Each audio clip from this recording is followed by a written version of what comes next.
All right. All right. Thank you all for being here. Thank you for coming out. This is going to be a great show. I can tell. I can. I'm an optimistic guy. Like, if I get invited anywhere, I'll just bring a swimsuit. Just, you never know. Nobody said this wasn't a pool party. That's got to be your mentality in life. You guys been drinking tonight? That's rather obvious. Good for you guys. In bars now, you'll notice if a girl gets up to go to the bathroom, what she'll do, she'll take a coaster, put it on top of her drink. Fun thing I like to do is take a pill, put it right on top of the coaster. Then she gets back from the bathroom and she's like, look at that, it worked. It's a perfect system, you guys.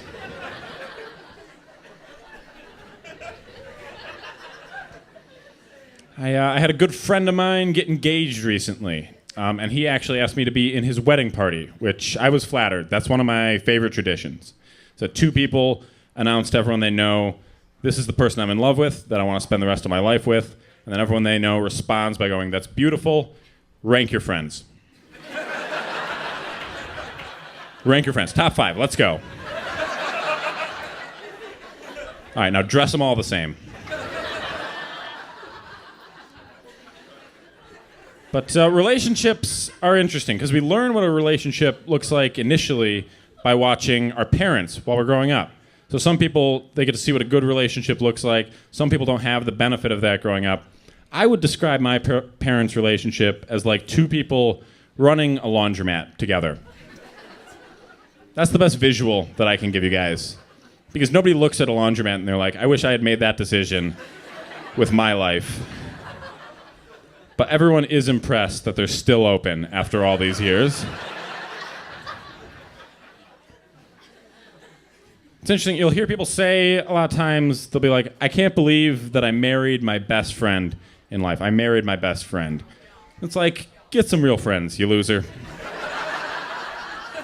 That's not how you're supposed to do it. You're supposed to marry your wife, and your buddy Jeremy is your best friend, and your mailman is your mailman. That's the way that works. If you start shuffling those three roles around, it falls apart really quickly. When you hear someone say that they married their best friend, what they mean is that they started dating that person and then just immediately mismanaged their social life. And then 2 years later, they looked around and they're like, oh, you're my only friend left. You're my best friend left. You're my best friend. I'm gonna marry my best friend. But you'll hear people say that. They'll say, I married my best friend, or they'll say, I'm so lucky. I can't imagine a better version of my wife. And it's like, how bad is your imagination that you can't just picture that woman with straighter teeth or owning a jet ski? It's take the person that you love and have them own more things that you love. It's a very simple mind exercise.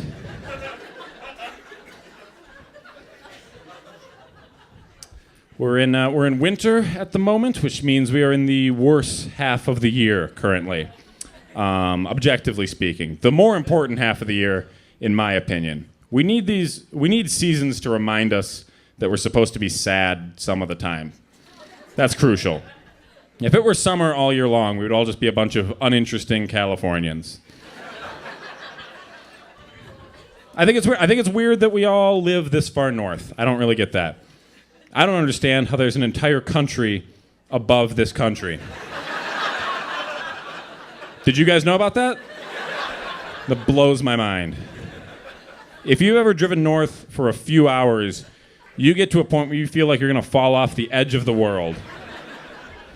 And then there's a whole country's worth of people who at one point were like, this looks like a good place to start.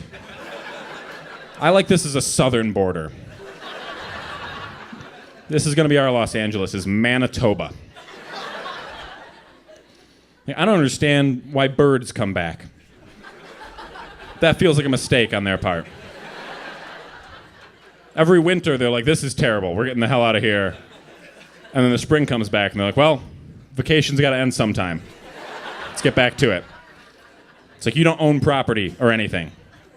Your profession is bird. You can do that remotely. It's a very flexible position. It's hard in life sometimes to know when to cut your losses. Any of you guys ever hide for too long? Has anyone made that decision? If you guys don't know about hiding, it's a practical joke. It's been around since the Trojans. It's hilarious. The way it works is you go in a room that someone doesn't know that you're in, and then you crouch, and then eventually they come in, and they're like, oh, a room, just like a normal room, just like the last several. That's great. And then you get them. Which that's a very satisfying feeling where you're like, bet you forgot about fear when you arrived at your home, the place where you pay money to feel safe. And then they're embarrassed because of the fear, and then you're proud because you got them. So I tried that recently. I was home. My roommate came home. He didn't know I was there. So I went into his room, and I crouched. I was like, this is great. This is going to be an all-timer. I'm so excited for this. And then I was listening, and I heard him taking his shoes off, and I'm like, yeah, get comfortable. Great, because the more safe that they feel they are, the funnier the joke becomes. That's how hiding works. There's a lot of time while you're crouching in a closet to consider the fact that you're crouching in a closet. And not for like the noble reasons that we invented hiding, like Germans and nature,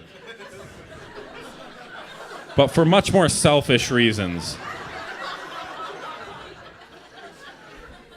It's about the 18-minute mark that you realize you have the option to just walk out of the closet and resume your life virtually as it had been 18 minutes ago. And no one would know, except you would know, and you'd have to live with that defeat. So I stuck it out. I kept waiting. Eventually my roommate came in, and I was like, ooh, and he's like, ah, and I was like, eh? I was like, did I get you? He's like, yeah, I didn't know you were there. I was like, that's how I did it. And then he was like, why are the lights off? I'd be like, I was hiding in here. He was like, for how long? I was like, since sunset, apparently. This felt like a much funnier idea in the daylight. That's all I can tell you. I was talking to someone recently. I had someone ask me what my favorite color was. And I told him that I am an adult. It's no longer important that I have one. You don't need to keep making that decision. I've made peace with all the colors at this point in my life. I don't need to be like, it's blue. The blue things are my favorite things. The ocean, denim, the sea, some houses. That's my top 4 things. I don't know what's with all these other colors. If your favorite color is not one of the first 4 colors that you learned, you have overthought the question. If you're talking to someone who's like, I'm a big chartreuse guy, personally, it's like you didn't need to have that opinion at that point in your life. You should never have come up with that opinion. It's the same, like, ice cream samples. Are you the people getting ice cream samples? Stop it. Just stop it. You know what it tastes like. Stop pretending you don't know. You don't need to be like, Cashew Delight, is that one cold too? Was it? It's like, you know all 3 of the things in that flavor. If you can't put the pieces of the puzzle together on your own, don't admit that to another adult. You're buying an ice cream cone. This is your moment of whimsy for the week. You don't need to be mitigating risk here, okay? If you can't blow the decision on your ice cream flavor, just reevaluate your whole trip to the zoo. You don't need to be like, oh, rainbow sherbet. Well, what's that one taste like? It tastes exactly like it looks. It tastes like a clown's wig. All right, that's going to be my time, you guys.